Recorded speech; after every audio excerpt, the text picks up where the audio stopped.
Hello and welcome once again to the Brattlecast. I'm Jordan Rich, and it's my pleasure to sit down and hang out with a good friend, Ken Gloss, the proprietor of the famous Brattle bookshop in Boston on West Street. It's an institution, and it's a great place to mingle and enjoy and just browse and have a great time. Now, we were talking off air about the fact that, you get a lot of calls and emails and so forth from the public, but also from others in the business, from colleagues in other bookstores and other areas. And we thought we'd follow up and maybe not get to the end of the chase yet, but there's a case out in the Midwest that sounds interesting that you wanted to talk about. Well, it's interesting. One of the hardest things in the used and rare book business is getting used and rare books. And a lot of it is because we're well known, we have a reputation, but we also get a lot of calls from colleagues in the business who might see a library that they don't want the whole thing, maybe auctioneers. Sometimes there's a large number of people who organize books, organize people's moving, where you get calls from. There are lawyers, there are estates, there's a whole network that keeps us constantly looking. But what I thought I'd do in this one, this is something that has just come up, so there isn't a conclusion, but it's not the normal type of call we get. But I thought in a way we could talk about what the procedure is, what I ask for, how we go about it, what my thought process is. And this might be a couple of cover a couple of the podcasts, because right now I just got this call. Well, I first heard about this about 6 months ago, and then there was a follow-up call, and then another follow-up call, and we're still in the preliminary follow-up call stage.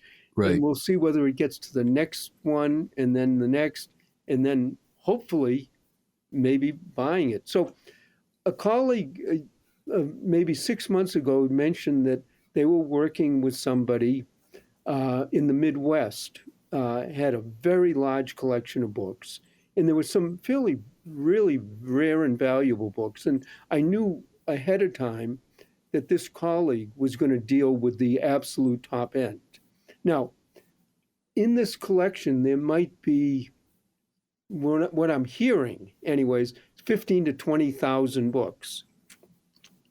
And I know that this colleague, there's probably about 200 to 400 of the books that are probably worth more than everything else combined. And that's what they're dealing with. But the people, the husband had died, the wife is elderly, they have a very large house, and at some point soon, she's going to want to downsize. And she left it to her family, her sons, to sort of take care of the house and start that process going. In any case, so I got it. I sort of knew about this, and if this was something that was in 2, 3, 4, even 5-hour drive, but it's in the Midwest, I'd just say, fine. When you're ready, I'll make a drive out. We'll look it over, and it's a long day. 5 hours this way, 5 hours that way, 2 or 3 hours doing an initial look, but the Midwest is a little further, and I wanted to get a little more information. And I know the colleague, so first of all, they have a pretty good idea. The thing is, some of the people in the business, and they're in the rare and used book business, but particularly the ones in the rare book business, they have a good feel for what they deal with, how expensive, how high price, but they don't always have a good feel for general books, just the general used books. In other words, they might look at it and go, these are all really good books. And I might look at it, yeah, they're good books that we see every single day and nobody cares about, and they're somewhat out of date and so on. So that's sort of the initial, within the last week or two, it's getting a little bit closer to doing this. And my colleague said, well, I have some pictures of some of the books. They had taken some, and they had pictures of maybe 2 or 3 shelves. And I sort of said, 2 or 3 shelves are nice, but if there's 15,000 books here, they're not on 2 or 3 shelves. And he said, look, this is something that I'm going to just try to put you in touch. He said he'd call the people who were handling it, get permission from them for either for me to get their name and call them, or have him give my number, because you don't want to send out someone's phone number, get a call out of the blue if they don't want you to have the number. Right, So right. we always check and make sure, do they want to hear from us? So we're talking right now about, to use a military term, a sit rep, a situation report as to what's out there. And it sounds like you're not able to get as much information as you would like. What would be your wish list right now if you could? Well, a little of it did progress, because the colleague and friend of mine did email the person and say, this is who I recommend, and then this is his phone number, and this is your phone number, and would it be all right if I made an email introduction? And he said, fine. At first, he just sent the person with the books my number.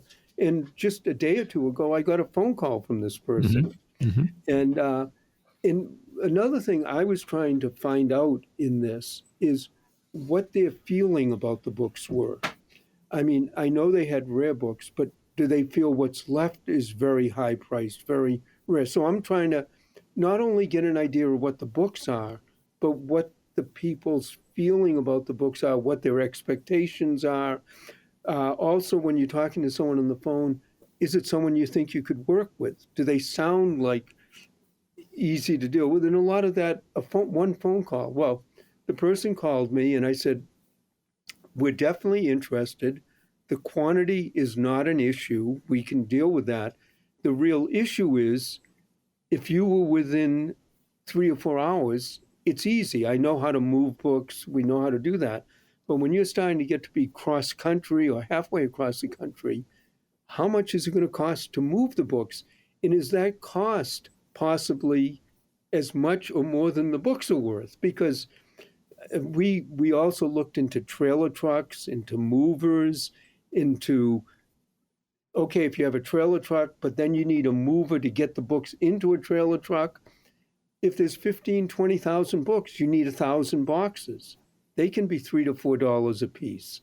That can be $3,000 to $5,000. Let me stop you for 1 second. Sure. You've had so many years of experience, decades of doing the kind of work you do. Is this a case that might come up in the past that you've dealt with something like this, where it's long distance? And have you and the crew worked a case like this? Well, yes and no. About 15 years ago, we got a colleague who wanted us to call a university in the South. And he had bought some of the books. And the university sent to me about a dozen photographs. And the photographs had some really nice books in them, fairly good.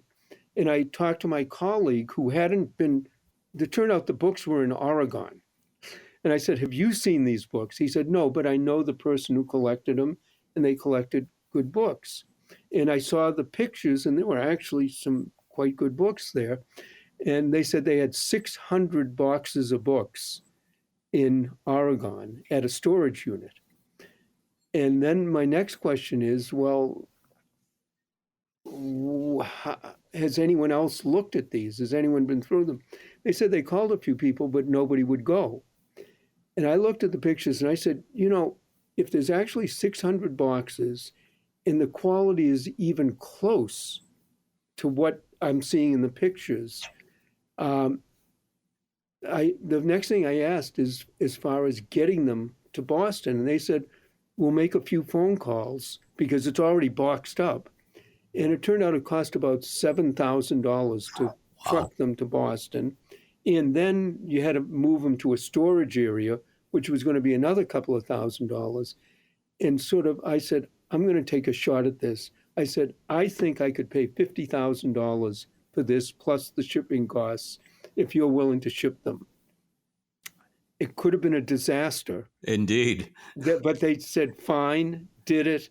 And it turned out to be a really good buy, but it was easy because it was already in a warehouse. It was already to go, and the shipping cost was pretty set. So the point here is we're in the middle of a developing case, Dr. Watson and Sherlock Holmes, and a lot of determinants, whether you go forward or not. But the fact that I asked you that question because, I assumed the answer was yes, you've done it before. So you know what to look out for, you know what to look for. So what do you say? We'll follow up on this? Well, Do you we'll have a follow up. No, timetable on it, or do you? absolutely no. If someone, and what we have done in many times is if someone has 1,000 books or a couple of thousand books, we've driven to the Carolinas, to the South, further, but that's only a truck or a van that we can do all by ourselves. Mhm. So we've had much more experience with that. When I talked to this person, I was very encouraged that he says he realizes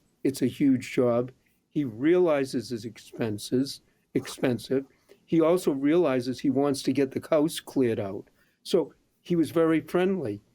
The next part of that is his brother lives in the area of where the house is. They're going to take pictures of all the shelves. Now, it might be 3, 4, 5 shelves at a time in a picture. They're going to make sure that they're in focus. That's an important part, and that I can actually see. So once I get those pictures, then I can get a better idea of what's there. And the interesting part about it is, I was saying to him, if you get these pictures to me within a week, I'll look at them and I'll get back to you right away. But then I'm going on vacation for 10 days. He goes, oh, where are you going on vacation? And I said, well, my wife's never been to Hawaii. I've only been there doing an antiques roadshow for 3 days, which I didn't get to see much. So we decided that we'd make a trip to Hawaii. He goes, well, first of all, I said, we're going. He goes, well, where are you going? And I told him, hi. He goes, if you don't mind me asking, what islands or where are you going in Hawaii? And we told him, he goes, oh, that's too bad because I'm going to be there at the same time, but at a different island. And he said, we could have gone in together and had coffee and talked. And so, I could tell just from the phone call that if this is in any way the logistics are doable, he and his family are more than willing. So I'm more than willing to spend the time. I'll look at the photos, and then the next call will be, okay, this looks like this. And the ongoing saga might be we either come to some agreement there, and then he knows people in the area who might be able to get a moving estimate, or I'll fly out, look, and do it. So that's the next phase. That might take a month or so. And then the next phase after that would be the actual doing it. But maybe we'll follow up with some podcasts. Well, one thing is for sure, and this is off the subject but sort of related. There's no better cup of coffee in the world than Kona coffee in Hawaii. So you're even if you dine alone. I will have, my daughter might have some. This is totally going off the subject. Okay. All right. My daughter lives and works in Kenya, and she thinks Kenyan coffee is about the best coffee you can get. Well, they both start with a K, so that's good, I think. Ken, and yours starts with a K. Ken, my goodness. Exactly. But, this is sort of the thought process that goes through. This one's a little more difficult just because the logistics and the storage and the getting things. But in a way, it's on a much larger scale than we normally do in a longer distance. But every time, and then the person said, well, maybe we'll pay part of the storage, the moving fee. And I very nicely said, well, you're actually going to pay the moving fee no matter how you do it, because I have to take it into account on what I can offer. So one way, we'll keep you up to date. Okay. The game is afoot, as they say. Ken, thank you so much. And my fun with all of this is it's the hunt, it's the search, it's the treasure hunt. And the fact that every place who calls and every person who calls isn't exactly the same, and we don't do it exactly the same way every time, actually makes it a whole lot more interesting. That's why you do what you do, and that's why people love hearing about it, and people follow the Brattlecast all over the world. Ken, as always, thank you, good luck, and enjoy Hawaii. I'll enjoy Hawaii, and then I'll have some of the Kona coffee, and then in the fall I'm going to visit my daughter, and maybe I'll put the two next to each other and try. Sounds like a deal. You've been listening to the Brattlecast. Thank you.